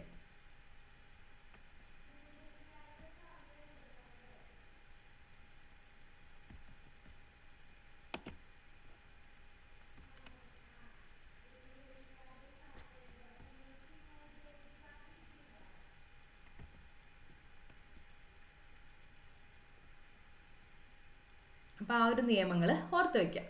ഇനി ഒരുപാട് പദ്ധതികൾ നമ്മൾ ഇതുമായി ബന്ധപ്പെടുത്തി നമ്മുടെ ഗവൺമെൻറ് കൊണ്ടുവന്നിട്ടുണ്ട്. അപ്പോൾ ആ പദ്ധതികൾ ഏതൊക്കെയാണെന്ന് നോക്കാം. അപ്പോൾ ആദ്യം ഒന്ന് ഇന്ത്യയുടെ സാമൂഹിക സഹായ പദ്ധതി, അതായത് നാഷണൽ സോഷ്യൽ അസിസ്റ്റൻസ് പ്രോഗ്രാം. അപ്പോൾ ഈ ഒരു പ്രോഗ്രാം പ്രകാരം അത് ഇത്തരത്തിലുള്ള ഇപ്പം വൃദ്ധരായിട്ടുള്ളവരുടെയും അങ്ങനെയുള്ള പല ഇത്തരത്തിൽ സഹായം വേണ്ട ആളുകൾക്ക് വേണ്ടിയിട്ടൊരു സാമൂഹിക സഹായ പദ്ധതിയാണ്. അത് 1995 ഓഗസ്റ്റ് 15 ഇത് ആരംഭിച്ചത്. ഈ ഒരു ഇന്ത്യയുടെ സാമൂഹിക സഹായക പദ്ധതി ഗ്രാമവികസന മന്ത്രാലയത്തിന്റെ കീഴിലാണ് ഇതുള്ളത്. ആർട്ടിക്കിൾ 41, 42 എന്നിവയിലെ നിർദ്ദേശക തത്വങ്ങളുടെ കാര്യങ്ങളൊക്കെ പൂർണ്ണമായിട്ടും പാലിക്കുന്നതിന് വേണ്ടിയിട്ടൊക്കെയാണ് ഈ ഒരു പദ്ധതി കൊണ്ടുവന്നത്. അപ്പോൾ ഇതിൽ എന്താണ്, ഈ ഒരു തൊഴിലില്ലായ്മ, വാർദ്ധക്യം, രോഗം, അംഗവൈകല്യം ഇങ്ങനെയൊക്കെയുള്ള പ്രശ്നമുള്ള ഇത്തരത്തിലുള്ള പ്രശ്നങ്ങളൊക്കെ ഫേസ് ചെയ്യുന്ന ആളുകൾക്ക് വേണ്ടി ഒരുപാട് കാര്യങ്ങൾ സർക്കാർ അല്ലെങ്കിൽ സ്റ്റേറ്റിന്റെ ഭാഗത്ത് നിന്ന് അവർക്ക് വേണ്ടിയിട്ടുള്ള കാര്യങ്ങൾ ചെയ്യണം എന്നുള്ളൊരു കാര്യം ഭരണഘടനയിലൊക്കെ പറയുന്നുണ്ട്. അപ്പോൾ ഇത്തരത്തിലുള്ള കാര്യങ്ങൾക്കൊക്കെ വേണ്ടിയിട്ടാണ് ഈ ഒരു സാമൂഹിക സഹായക പദ്ധതി എന്ന് പറയുന്നത് കൊണ്ടുവന്നത്. അപ്പം അതുമായി ബന്ധപ്പെട്ട് പ്രധാനമായിട്ടും അതിൻ്റെ അകത്ത് 5 സ്കീമുകളാണുള്ളത്. ഇന്ദിരാഗാന്ധി ദേശീയ വാർദ്ധക്യ പെൻഷൻ, ഇന്ദിരാഗാന്ധി ദേശീയ വിധവ പെൻഷൻ, ഇന്ദിരാഗാന്ധി ദേശീയ വികലാംഗ പെൻഷൻ പദ്ധതി, നാഷണൽ ഫാമിലി ബെനിഫിറ്റ് സ്കീം, അതുപോലെ അന്നപൂർണ. അപ്പം ഇതിൽ വൃദ്ധരായിട്ടുള്ള ആളുകളുമായി ബന്ധപ്പെട്ടിട്ടുള്ള കാര്യങ്ങൾ പ്രത്യേകം നമുക്ക് നോക്കാം. ഈ 5 സ്കീമുകളും ഈ പദ്ധതിയുടെ കീഴിൽ വരുന്നുണ്ട്. ഇനി ഈ ഒരു സഹായം എന്ന് പറയുമ്പോൾ ഇതിൻ്റെ യോഗ്യത എന്ന് പറയുമ്പോൾ നമ്മൾ BPL ആയിട്ടുള്ള ആളുകൾക്ക്, ദാരിദ്ര്യരേഖയ്ക്ക് താഴെയുള്ള കുടുംബങ്ങളിൽ പെട്ടവരാവണം എന്നുള്ളതാണ് പ്രധാനപ്പെട്ട ഒരു കാര്യം. അതുപോലെ കേന്ദ്ര സഹായത്തിന് പുറമെ സംസ്ഥാനങ്ങൾ, യൂണിയൻ ടെറിട്ടറീസ് ഒക്കെ അവരുടെ വിഹിതമായ തുല്യമായ തുകയും ഇപ്പോൾ ഈ പദ്ധതിയുമായി ബന്ധപ്പെട്ട കാര്യങ്ങൾക്ക് സംസ്ഥാന സർക്കാർ അല്ലെങ്കിൽ യൂണിയൻ ടെറിട്ടറി ആണെങ്കിൽ അവരും ഒരു വിഹിതം കൊടുക്കും. ആ രീതിയിലാണ് ഇത് വർക്ക് ചെയ്യുന്നത്. അതുപോലെ ദാരിദ്ര്യരേഖയ്ക്ക് താഴെയുള്ള BPL ഉള്ള കുടുംബത്തിലുള്ള പെട്ട ആളുകൾക്കാണ് അപ്പോൾ ഈ ഒരു പദ്ധതി പ്രകാരം 5 സ്കീമുകൾ നമ്മൾ കണ്ടു അല്ലേ. അപ്പോൾ ഇതിൽ വാർദ്ധക്യവുമായി ബന്ധപ്പെട്ട് ഈ ഒരു സ്കീമുകളിൽ ഒന്ന് ഇന്ദിരാഗാന്ധി ദേശീയ വാർദ്ധക്യ പെൻഷൻ പദ്ധതി. അത് 60 വയസ്സാണ് അർഹമായ പ്രായം. ഈ കേന്ദ്ര ഗവൺമെന്റ് കൊടുക്കുന്നത് 200 രൂപയാണ് അതിൽ. ഓക്കെ. അതുപോലെ 80 വയസ്സിന് മുകളിലുള്ളവർക്കാണെങ്കിൽ 500 രൂപ. അപ്പോൾ ഈ ഒരു പെൻഷൻ തുക എന്ന് പറയുന്നത് വളരെ ചെറുതാണ്. പക്ഷെ ഇവിടെയൊക്കെ നമ്മുടെ സ്റ്റേറ്റ് ഗവൺമെന്റിന് കൂടെ ഒരു ആഡ് ചെയ്യുമ്പോൾ അത് വലിയ തുകയായിട്ട് അങ്ങനെയാണ് കൊടുക്കുന്നത്. സെൻട്രൽ ഗവൺമെന്റ് ഭാഗത്ത് നിന്ന് ഇപ്പോഴും വളരെ ചെറിയൊരു തുകയാണ്. അതുപോലെ ഇന്ദിരാഗാന്ധി ദേശീയ വിധവ പെൻഷൻ, അത് വിധവകളായിട്ടുള്ള ആളുകൾക്ക് കൊടുക്കുന്നതാണ്. അവിടെയും 80 വയസ്സ് കഴിഞ്ഞ ഗുണഭോക്താവിന് കുറച്ചും കൂടെ കൂടുതൽ തുക കൊടുക്കുന്നുണ്ട്. സോ അവിടെ ഒരു വൃദ്ധർക്കുള്ള കെയർ എന്നുള്ള രീതിയിൽ നമുക്ക് അതിനെ ഉൾപ്പെടുത്താൻ പറ്റും. പിന്നെ ഇന്ദിരാഗാന്ധി ദേശീയ വികലാംഗ പെൻഷൻ പദ്ധതി എന്ന് പറയുന്നത് അത് ഇതുപോലെ വികലാംഗർക്കുള്ളതാണ്. അവിടെയും 80 വയസ്സ് കഴിഞ്ഞാൽ കുറച്ചധികം തുക വർദ്ധിപ്പിക്കുന്നുണ്ട്. അപ്പോൾ അവിടെ ഒരു വൃദ്ധർക്കുള്ള, വികലാംഗരായിട്ടുള്ള വൃദ്ധരുടെ ക്ഷേമം എക്സ്ട്രാ എന്നുള്ള രീതിയിൽ നമുക്കതിനെ കണക്കാക്കാൻ പറ്റും. ഓക്കെ.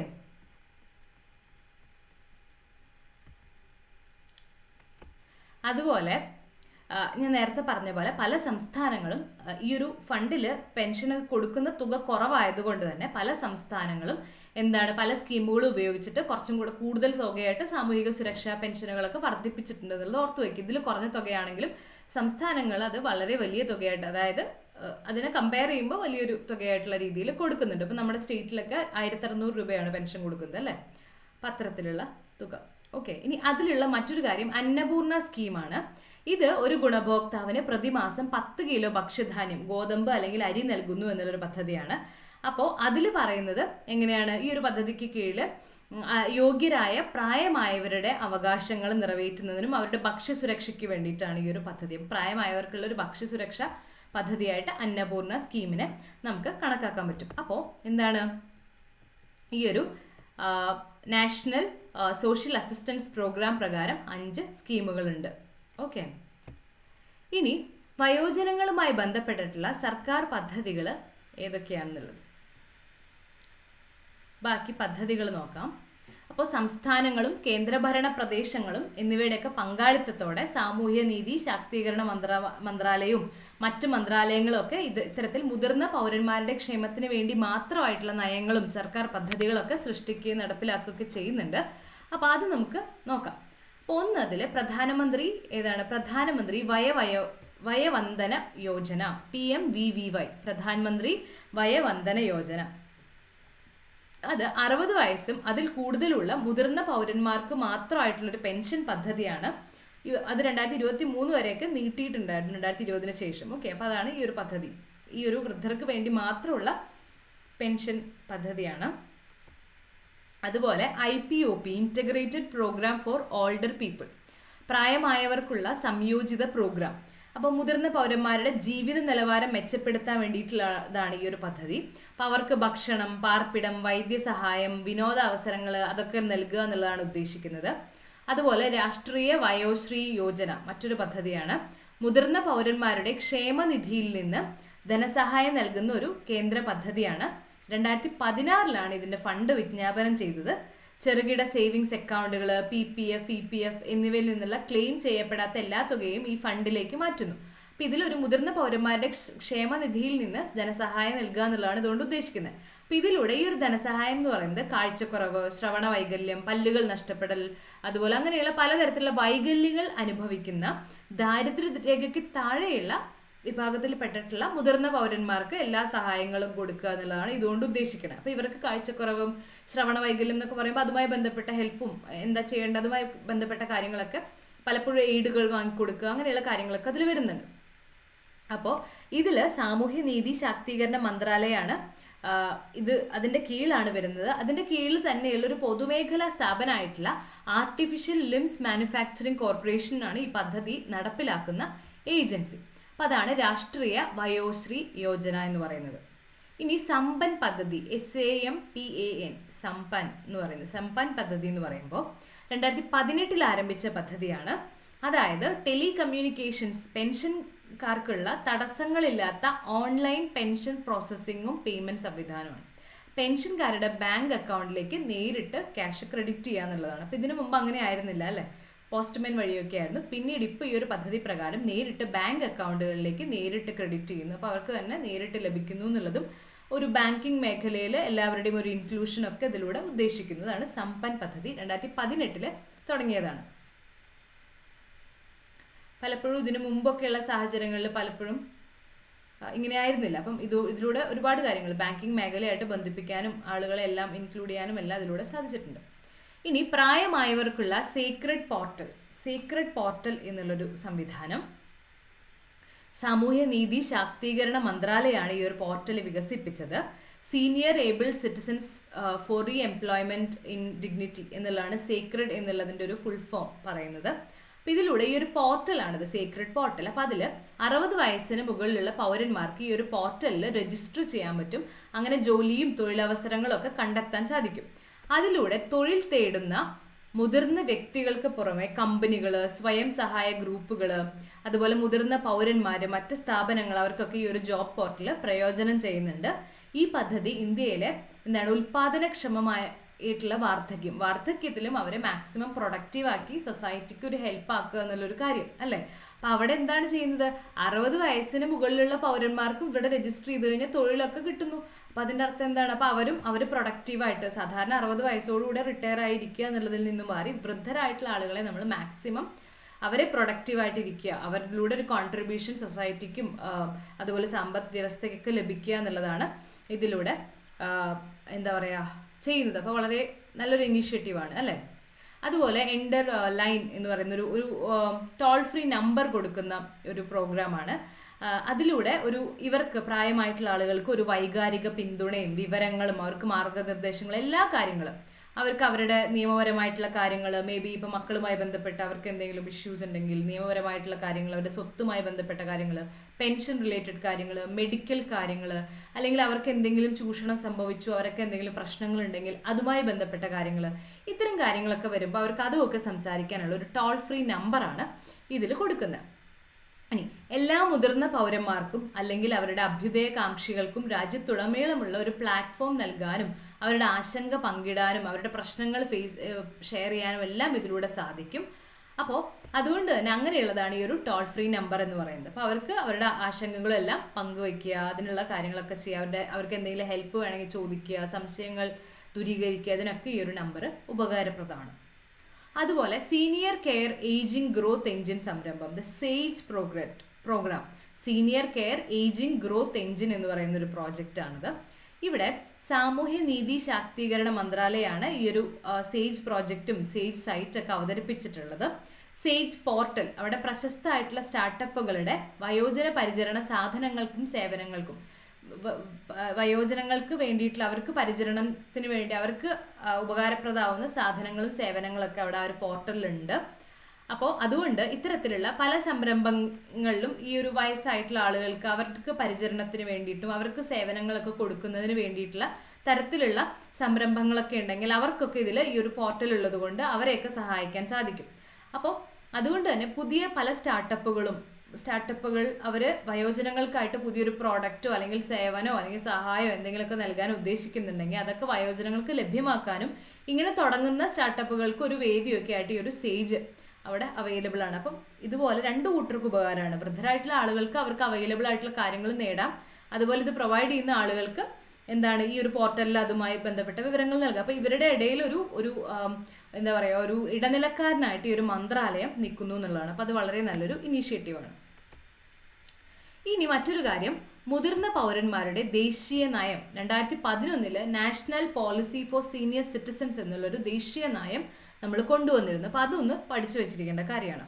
അതായത് മുതിർന്ന പൗരന്മാർക്കുള്ള ദേശീയ നയം 2011, അതിൻ്റെ അടിസ്ഥാനത്തിൽ ഒരുപാട് കാര്യം രൂപീകരിച്ചിട്ടുണ്ട്. ഒരു ദേശീയ നയം നമ്മൾ കൊണ്ടുവന്നു എൽഡർലി ആയിട്ടുള്ള ആളുകൾക്ക്. അപ്പോൾ ആ ഒരു സമയത്ത് നമുക്ക് മനസ്സിലായി വളർന്നു വരികയാണ് അല്ലേ പ്രായമായിട്ടുള്ള ജനസംഖ്യ എന്ന് പറയുന്നത്.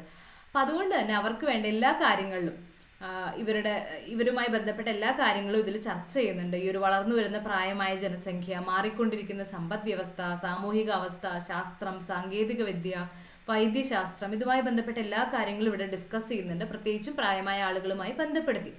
അപ്പോൾ അതുകൊണ്ട് തന്നെ ഈ പ്രായമായ ആളുകൾ, അവരിൽ തന്നെ സ്ത്രീകൾ, അവരുടെയൊക്കെ ആശങ്കകളെയും പ്രശ്നങ്ങളെയൊക്കെ അത് ഉൾപ്പെടുത്തി ഡിസ്കഷൻസ് ഒക്കെ അതുമായി ബന്ധപ്പെട്ടുണ്ടായിരുന്നു. അതുപോലെ ഏജിങ് ഇൻ സ്പേസ് അല്ലെങ്കിൽ സ്വന്തം വീട്ടിൽ വാർദ്ധക്യം, ഭവനം, വരുമാന സ്ഥിരത, home care, health care, insurance പ്ലാനുകളിലേക്കുള്ള ആക്സസ്, അങ്ങനെയുള്ള ഒരുപാട് കാര്യങ്ങൾ ഈ ഒരു പോളിസിയിലൂടെ അവർ പ്രോത്സാഹിപ്പിച്ചിട്ടുണ്ട്. അതുപോലെ ഈ ഒരു പോളിസി ഇടപെടൽ എവിടെയൊക്കെയാണ്, ഏതൊക്കെ മേഖലകളിലാണ് ഇടപെട്ടത് എന്ന് ചോദിച്ചു കഴിഞ്ഞാൽ മൈക്രോ ഫിനാൻസ്, അതായത് ചെറുകിട കമ്പനികൾ ആരംഭിക്കുന്നതിന് മുതിർന്ന പൗരന്മാർക്ക് ന്യായമായിട്ടുള്ള പലിശ നിരക്കിൽ വായ്പ നൽകും എന്നുള്ളതാണ്. അപ്പോൾ ആവശ്യമായ നിയമങ്ങളൊക്കെ പുറപ്പെടുവിപ്പിച്ചുകൊണ്ട് മുതിർന്ന ആളുകൾക്ക് മൈക്രോ ഫിനാൻസിനെ റിസർവ് ബാങ്ക് സഹായിക്കും. അപ്പോൾ അവർക്ക് ഈ മുതിർന്ന ആളുകൾക്ക് എന്താണ് ഒരു എന്താ പറയുക ചെറുകിട കമ്പനികളൊക്കെ ആരംഭിക്കാൻ വേണ്ടി 60 വയസ്സിന് ശേഷമുള്ള ആളുകൾക്കും ന്യായമായ പലിശ നിരക്കിൽ വായ്പ നൽകുക. അപ്പോൾ അവർ എഗെയിൻ എന്തിനാണ് ഒരു പ്രൊഡക്ടിവിറ്റി ഉണ്ടാക്കാനും അവരെ സമ്പദ്ഘടനയുടെ ഭാഗമാക്കാനും സഹായിക്കുമല്ലോ. അവർ വെറുതെ ഇരിക്കാതെ അവരെ അങ്ങനെയുള്ള സമ്പദ് വ്യവസ്ഥയുടെ ഭാഗമാക്കുകയാണ്. അപ്പോൾ അതിന് വേണ്ടിയിട്ടുള്ള കാര്യങ്ങളിലൊക്കെ ഒരു പോളിസി ഇടപെട്ടിട്ടുണ്ട്. അതുപോലെ മുതിർന്ന പൗരന്മാരെ അഭിമുഖീകരിക്കുന്ന സാമ്പത്തിക പ്രശ്നങ്ങൾ, നികുതി, അവരുമായി ബന്ധപ്പെട്ട് നികുതി നയങ്ങളൊക്കെ കുറച്ചും കൂടെ അവരോട് സെൻസിറ്റീവായിട്ടിരിക്കാൻ, അതുപോലെ അവർക്ക് മെഡിക്കൽ നഴ്സിംഗ് രംഗത്തൊക്കെ ഭയങ്കര ഉയർന്ന ചെലവുകൾ ഉണ്ടാവും, അതുമായി ബന്ധപ്പെട്ടുള്ള സപ്പോർട്ട്, അങ്ങനെയുള്ള പല കാര്യങ്ങളിലും മുതിർന്ന പൗരന്മാർക്ക് എക്സ്ട്രാ സപ്പോർട്ട് വേണം എന്നുള്ള കാര്യവുമായി ബന്ധപ്പെട്ട ഡിസ്കഷൻസ് ഒക്കെ ഇതുമായി ബന്ധപ്പെട്ട് ഈ ഒരു നാഷണൽ പോളിസിയിൽ വന്നിട്ടുണ്ട്. അതുപോലെ പ്രായമായവരുടെ സുരക്ഷ, മറ്റുള്ളവർ ചെയ്യുന്ന ഈ ഒരു മുതിർന്നവരോടുള്ള ദ്രോഹത്തിന് കടുത്ത ശിക്ഷകൾ കൊടുക്കുക. അതുപോലെ ഇപ്പോൾ മുതിർന്നവരായിട്ടുള്ള, പ്രത്യേകിച്ച് വിധവകളായിട്ടുള്ളവർ, ഒറ്റയ്ക്ക് താമസിക്കുന്നവർ, വികലാംഗർ, പ്രത്യേകിച്ച് ഈ കാറ്റഗറിയിലുള്ള മുതിർന്ന ആളുകൾക്ക് അവർക്കെതിരെയുള്ള കുറ്റകൃത്യങ്ങൾക്കെതിരായിട്ടും അവർക്കെതിരെയുള്ള അതിക്രമങ്ങളൊക്കെ ചെറുക്കാനായിട്ടുള്ളൊരു കമ്മ്യൂണിറ്റി അവബോധവും പോലീസിംഗ് ഒക്കെ ഉപയോഗിക്കുക. ഇത്തരം കാര്യങ്ങളൊക്കെയാണ് ആ ഒരു പോളിസി, നാഷണൽ പോളിസിയിൽ നമ്മൾ ഡിസ്കസ് ചെയ്തതും പറഞ്ഞത്. അപ്പോൾ ആ ഒരു പോളിസിയുമായി ബന്ധപ്പെട്ട കാര്യങ്ങളൊന്ന് ഓർത്തു വയ്ക്കുക.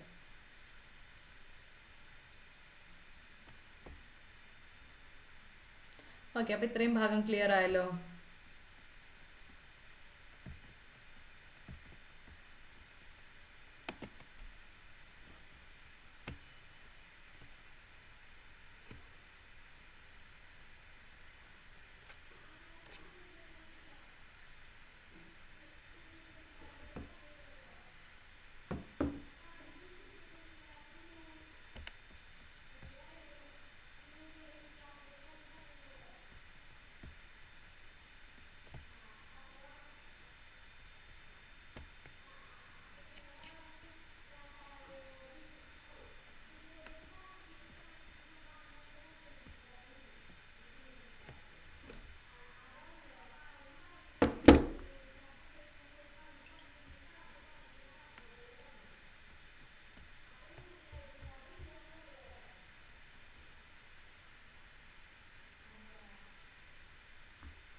ഓക്കെ, അപ്പം അത്രയും കാര്യം നമ്മൾ ഡിസ്കസ് ചെയ്തു അല്ലേ.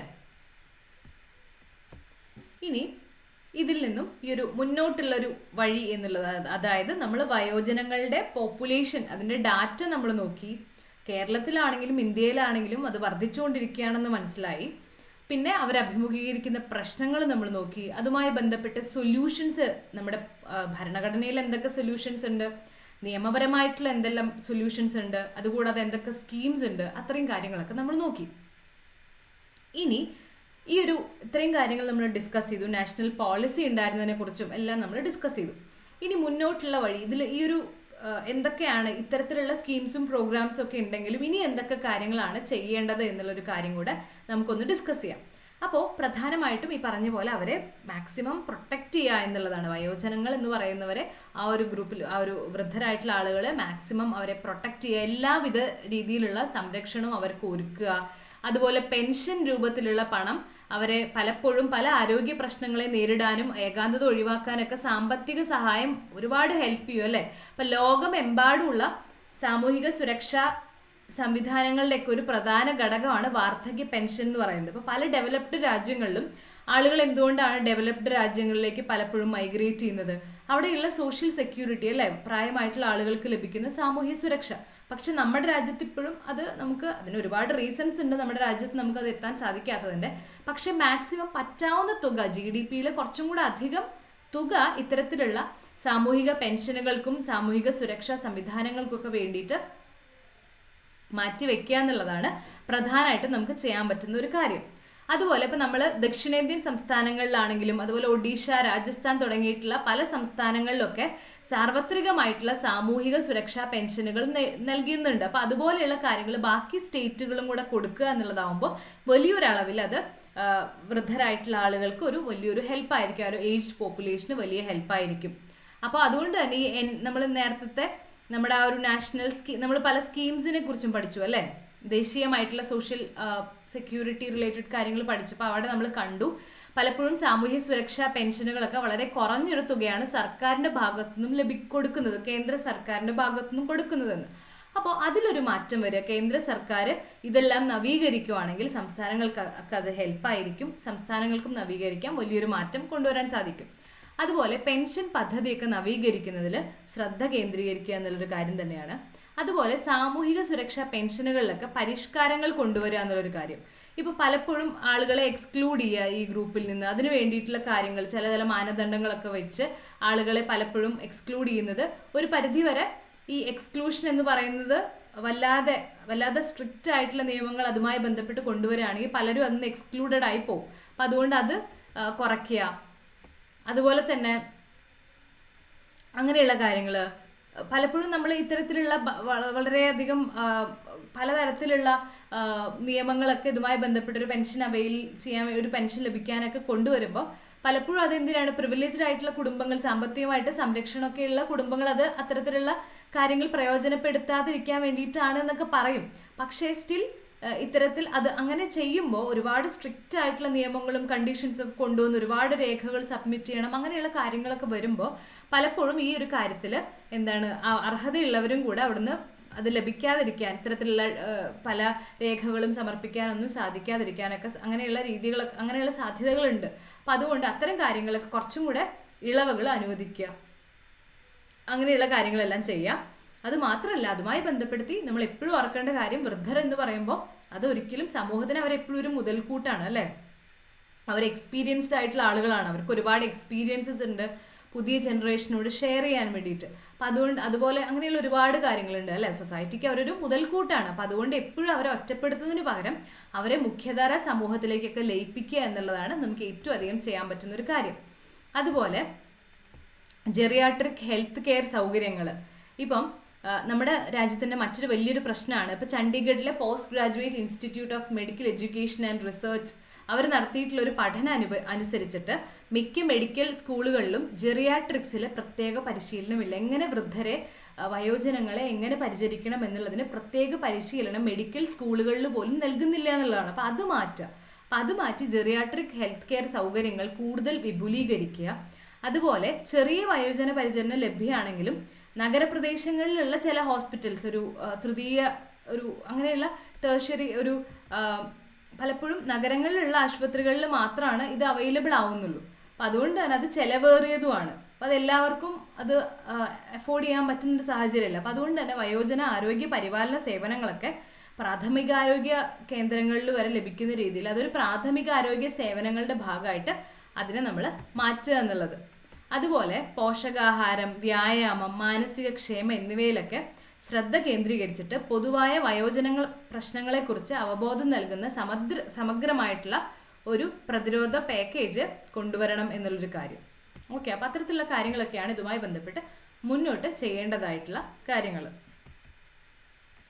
അപ്പം ഇത്രയും ക്ലിയർ ആയല്ലോ?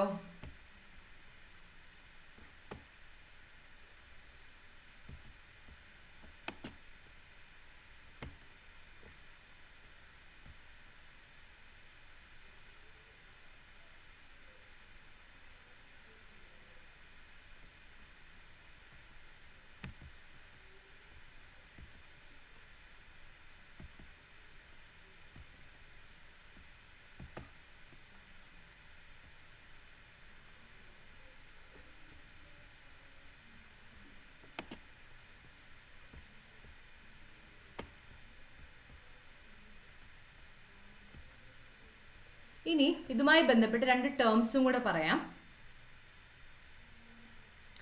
സിൽവർ എക്കണോമി എന്ന് പറയുന്ന ഒരു ടേം, അതായത് പ്രായമായവരുടെ വാങ്ങൽ ശേഷി ഉപയോഗപ്പെടുത്തുന്നതിനും അവരുടെ ഉപഭോഗം, ജീവിത ആരോഗ്യ ആവശ്യങ്ങൾ എന്നിവ നിറവേറ്റുന്നതിനും ലക്ഷ്യമിട്ടുള്ള ചരക്കുകളും സേവനങ്ങളും ഉൽപ്പാദിക്കുന്നതിനും വിതരണം ചെയ്യുന്നതിനും ഉപയോഗിക്കുന്നതിനുള്ളൊരു സംവിധാനമാണ് സിൽവർ എക്കണോമി എന്നുള്ള ടേം കൊണ്ട് ഉദ്ദേശിക്കുന്നത്. അപ്പം അതൊന്ന് ഓർത്ത് വയ്ക്കുക. അതുപോലെ തന്നെ ജെറോൺ ടെക്നോളജി, പ്രായമായവരെയും കൂടാതെ അല്ലെങ്കിൽ അവരെ പരിചരിക്കുന്നവരെയും അടിസ്ഥാന ദൈനംദിന ജോലികളിൽ സഹായിക്കുന്നതിന് രൂപകൽപ്പന ചെയ്തിരിക്കുന്ന വിപുലമായിട്ടുള്ള സാങ്കേതിക സംവിധാനങ്ങളും പരിഹാരങ്ങളും ജെറോൺ ടെക്നോളജി എന്നുള്ള പേരിൽ നമ്മൾ അർത്ഥമാക്കുന്നുണ്ട്. അപ്പോൾ ആ ഒരു ടേമും ജെറോൺ ടെക്നോളജിയും അതുപോലെ സിൽവർ എക്കണോമി എന്ന് പറഞ്ഞാൽ എന്താണ്? പ്രായമായിട്ടുള്ള ആളുകളുടെ അവരുടെ വാങ്ങൽ ശേഷി ഉപയോഗപ്പെടുത്തുക, ഉപഭോഗം, ജീവിത ആരോഗ്യ ആവശ്യങ്ങളൊക്കെ നിറവേറ്റുന്നതിന് വേണ്ടി അവരുടെ വാങ്ങൽ ശേഷി ഉപയോഗപ്പെടുത്തുക. അവർക്ക് കുറേ കാര്യങ്ങൾ വാങ്ങാനുണ്ടാവും, ആ ഒരു ഗ്രൂപ്പിന് അല്ലെ, അവരെ ഉദ്ദേശിച്ചുകൊണ്ട് കുറേ ഉൽപ്പന്നങ്ങൾ ഉണ്ടാക്കുക, സേവനങ്ങൾ, ഉൽപ്പന്നങ്ങളൊക്കെ ഉൽപ്പാദിപ്പിക്കുക, വിതരണം ചെയ്യുക. അതായത് ഇപ്പം അവർക്ക് നടക്കാൻ ഒന്നും കൂടെ ഹെൽപ്പ് ചെയ്യുന്ന ചില വാക്കിംഗ് സ്റ്റിക്കുകൾ, അത് കുറച്ചും കൂടെ സ്മാർട്ടായിട്ടുള്ള രീതിയിലുള്ള, അവർക്ക് ഒരുപാട് കാര്യങ്ങൾ അതുമായി ചെയ്യാൻ പറ്റുന്ന, അങ്ങനെ ആകുമ്പോൾ ഇപ്പം അവർക്ക് വിദേശത്തുള്ള അവരുടെ മക്കളുമായിട്ട് സംസാരിക്കാനും എല്ലാം ചെയ്യുന്ന, അങ്ങനെ കുറേ ടെക്നോളജി ഒക്കെ ആഡ് ചെയ്തിട്ടുള്ള ഒരു വാക്കിംഗ് സ്റ്റിക്ക് ആകുമ്പോൾ, അല്ല അങ്ങനെയുള്ള കുറേ പ്രോഡക്റ്റ്സ് ഉണ്ടല്ലോ, അവരെ ലക്ഷ്യമാക്കിയിട്ട് അവരാണ് അതിൻ്റെ കസ്റ്റമേഴ്സ് എന്നുള്ള രീതിയിൽ. അപ്പം അങ്ങനെയുള്ള പ്രോഡക്റ്റുകൾ എന്താ പറയുക, ഉൽപ്പാദിപ്പിക്കുക, അല്ലെങ്കിൽ അവർക്ക് വേണ്ടിയിട്ടുള്ള ചില സേവനങ്ങൾ, ഇപ്പം അവർക്ക് അവരുടെ ഹെൽത്ത് കാര്യങ്ങളൊക്കെ കുറച്ചും കൂടെ ഒക്കെ ഫോളോ ചെയ്യാൻ പറ്റിയിട്ടുള്ള ആപ്പുകൾ ഉണ്ടാക്കുക, അല്ലെങ്കിൽ അങ്ങനെയുള്ള കുറേ കാര്യങ്ങൾ, അങ്ങനെയുള്ള സേവനങ്ങൾ, അങ്ങനെയുള്ള കാര്യങ്ങളൊക്കെ ചെയ്യുന്നതിന് അതുമായി കോൺസെൻട്രേറ്റ് ചെയ്ത് അവരെ കസ്റ്റമേഴ്സായിട്ട് കുറേ കാര്യങ്ങൾ ഉൽപ്പാദിപ്പിക്കും ഒക്കെ ചെയ്യുന്നതിന് ആ ഒരു എക്കണോമി ഉണ്ടല്ലോ, അതിനാണ് നമ്മൾ സിൽവർ എക്കണോമി എന്ന് പറയുന്നത്. അതുപോലെ ജെറോൺ ടെക്നോളജി എന്ന് പറയുമ്പോൾ പ്രായമായവരെയും അല്ലെങ്കിൽ അവരെ പരിചരിക്കുന്നവരെയൊക്കെ അടിസ്ഥാന ദൈനംദിന ജോലികളിലൊക്കെ സഹായിക്കുന്നതിന് രൂപകൽപ്പന ചെയ്തിരിക്കുന്ന വിപുലമായ സാങ്കേതിക സംവിധാനങ്ങളും പരിഹാരങ്ങളും അവർക്ക് വേണ്ടിയിട്ടുള്ള പ്രായമായിട്ടുള്ള ആളുകൾ, ഇപ്പം അവരിപ്പോൾ ബെഡ് റിഡൻ ആയിട്ടുള്ള ഒരാളാണെങ്കിൽ അവർക്ക് പെട്ടെന്ന് എന്തെങ്കിലും ആവശ്യം വന്നു കഴിഞ്ഞാൽ ആരെങ്കിലും വിളിക്കണമെങ്കിൽ അപ്പോൾ അവർക്ക് അതിനുള്ള എവിടെയെങ്കിലും ഒന്ന് ടച്ച് ചെയ്താൽ കാര്യങ്ങൾ അറിയിക്കാൻ, അല്ലെങ്കിൽ വീടുകൾക്കകത്ത് ഏതെങ്കിലും ഒരു സ്ഥലത്ത് ഒരു പ്രത്യേക സംവിധാനം ഘടിപ്പിച്ച് അവിടെ ടച്ച് ചെയ്ത് കഴിഞ്ഞാൽ എല്ലായിടത്തും അലാം വരുന്ന സാഹചര്യം, അപ്പോൾ അവർക്ക് ഹെൽപ്പിന് വേണ്ടിയിട്ടുള്ള അങ്ങനെയുള്ള കുറേ അഡ്വാൻസ്ഡ് ആയിട്ടുള്ള സാങ്കേതിക സംവിധാനങ്ങളൊക്കെ ഉണ്ടല്ലോ. അപ്പോൾ അതിനെല്ലാത്തിനെയാണ് നമ്മൾ ജെറോൺ ടെക്നോളജി എന്നുള്ള ടേം കൊണ്ട് പറയുന്നത്. അപ്പോൾ അതാണ് ജെറോൺ ടെക്നോളജി. അപ്പം ഇത്രയാണ് ഈ ഒരു ഭാഗത്തിൽ നമ്മൾ പ്രധാനമായിട്ടും ഡിസ്കസ് ചെയ്യുന്നത്. അപ്പോൾ ഓർത്ത് വയ്ക്കേണ്ടത്, ജെറിയാട്രിക് കെയർ എന്ന് പറയുമ്പോൾ, വയോജനങ്ങളുടെ പരിചരണം എന്ന് പറയുമ്പോൾ, ഈ ഒരു ടോപ്പിക്ക് തന്നെ പ്രത്യേകിച്ചും നമ്മുടെ സ്റ്റേറ്റിലാണെങ്കിലും കേരളം ഞാൻ പറഞ്ഞു ഏറ്റവും അധികം വയോജനങ്ങൾ ഉള്ള ഇന്ത്യയിലുള്ള മറ്റ് സ്റ്റേറ്റുകളൊക്കെ കമ്പയർ ചെയ്യുമ്പോൾ ഏറ്റവും അധികം ടോപ്പ് പൊസിഷനിൽ വൃദ്ധരുടെ പോപ്പുലേഷൻ ഉള്ളത് കേരളത്തിലാണ്.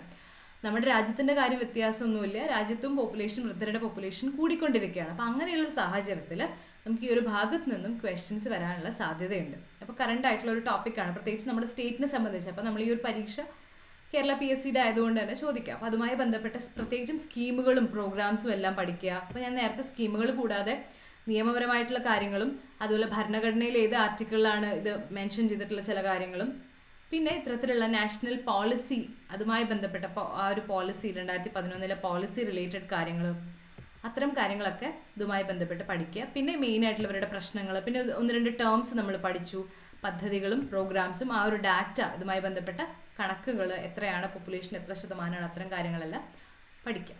ഓക്കെ, അപ്പോൾ അത്രയും കവർ ചെയ്ത് കഴിഞ്ഞാൽ ഈ ഒരു ഭാഗം കംപ്ലീറ്റ് ആയി. അപ്പോൾ ഇന്നത്തെ ക്ലാസ്സിൽ നമ്മൾ ജിറിയാട്രിക് കെയർ കംപ്ലീറ്റ് ആയിട്ട് കവർ ചെയ്തിരിക്കുകയാണ്. ഓക്കെ, അപ്പോൾ അടുത്ത ക്ലാസ്സിൽ നമുക്ക് വേറൊരു ടോപ്പിക്കായിട്ട് കാണാം. ഓക്കെ, ദെൻ ഇപ്പോൾ ഇന്നത്തെ ക്ലാസ് നമുക്കിവിടെ അവസാനിപ്പിക്കാം.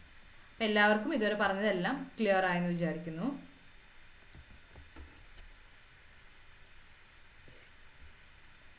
അപ്പോൾ നമുക്ക് ക്ലാസ് അവസാനിപ്പിക്കാം. Thank you.